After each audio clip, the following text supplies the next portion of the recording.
So yeah, it's funny listening to David. Everything he's saying, it feels like he's reading my email because I've been living and breathing everything he just talked about as far as the things that are challenging companies. So very resonates very well. So thank you, David, for that. In fact, I was taking notes as you were talking about things. So I was like, oh, okay, maybe we need to consider that. At any rate, so yeah, just a little bit about our journey. So very much in line with what David was talking about, kind of starting in the May, kind of April, May timeframe after kind of COVID started kicking in and we started realizing, oh man, we got a lot of issues here because Cisco shut down all their offices, which is great. Cisco is a very employee-centric company, and it first and foremost cares about what, how they can support their company. So people interpreted this as, well, I guess I can go wherever I need to go because my company has shut down its office. And if I need to go overseas to visit family because they might be in a COVID situation, I'm going to do that. Or if I want to go, live on the beach, like behind me, I'm going to go do that. And so a lot of folks did that without really knowing the risk that took place. So from a remote worker standpoint or a flexible work standpoint, Cisco actually has probably 3 or 4 different policies. One is a flexible work option remote worker policy, which basically says, well, let me get to that in a second. There's a flexible work practices telecommuter policy. There's a global employee work location policy, all of which say a number of different things as far as checking with your manager and making sure that you can remote work or whether you qualify and whether the work itself can be done from different locations as one. But they all also say you must live and work in the same place as your payroll.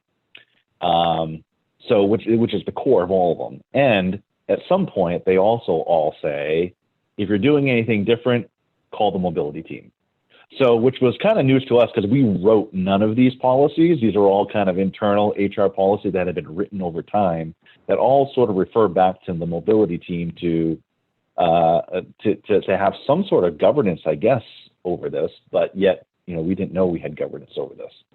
And our adventure has been, since then, really being the ones that have had a really important seat at the table strategically, identifying where people are at, identifying what the risks are, identifying how to get people who are stuck back, and understanding, even from an employee relations standpoint, what their personal situation is, and if they can't get back, what do we do, and how do we go about managing that? So I can't say that we've had extremely strict adherence to the policies that exist out there, and in fact, going through this has kind of identified some of those gaps that we have from a governance standpoint.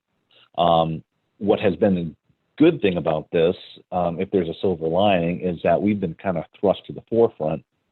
And again, I guess it depends on your perspective. Some people like being thrust to the forefront and having a seat at that table and being able to consult and advise at a high level. Some people maybe would just be like, I'd rather not have this problem. But I think for us, it's been great because we've recently reorged from an operations group into our HR or people and communities group.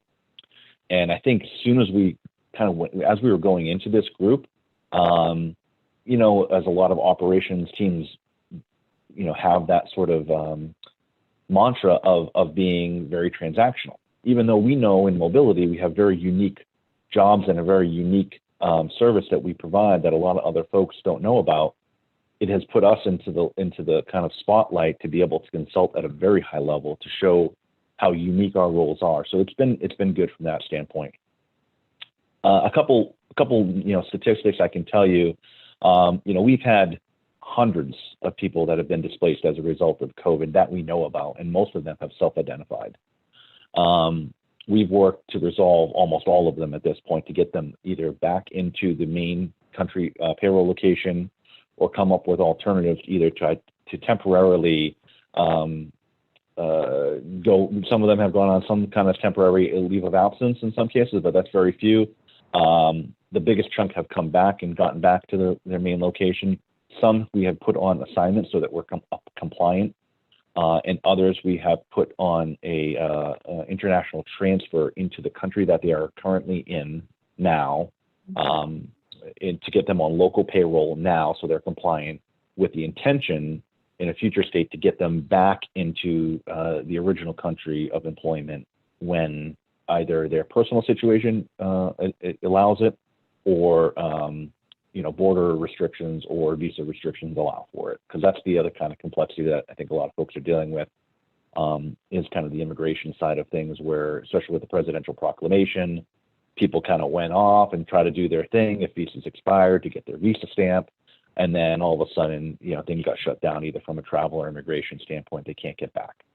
So those are a lot of the same challenges as I talk to peers in this area have been dealing with, and that's some of the ways that we've been able to address it.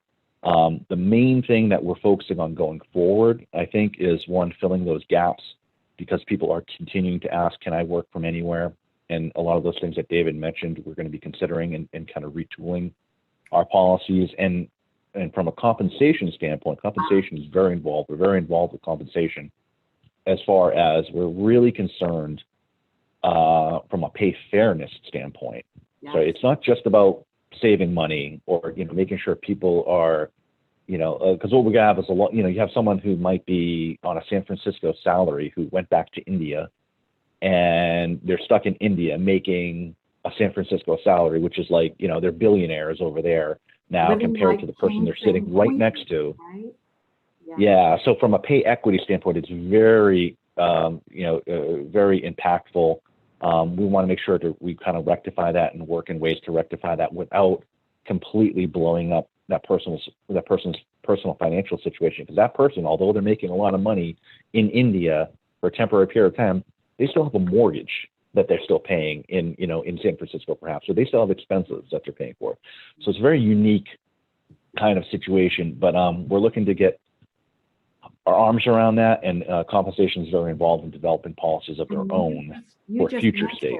Actually, with what you just were talking about, answered the question that came in that said, Neil, can you advise if you've done any compensation adjustments by allowing people to work elsewhere? So that answered that.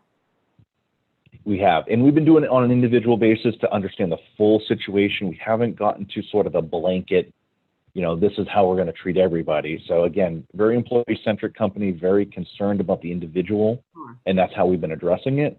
I do see us having a more blanket policy in the future for future requests, because, hopefully we don't get a lot of the same situations where people got caught off guard or got stuck. Maybe the future is a requested policy and a requested policy-driven request to work from somewhere else that is approved by the manager, mobility, and compensation together, once we kind of assess the whole situation, and then we're not getting into these kind of stuck situations.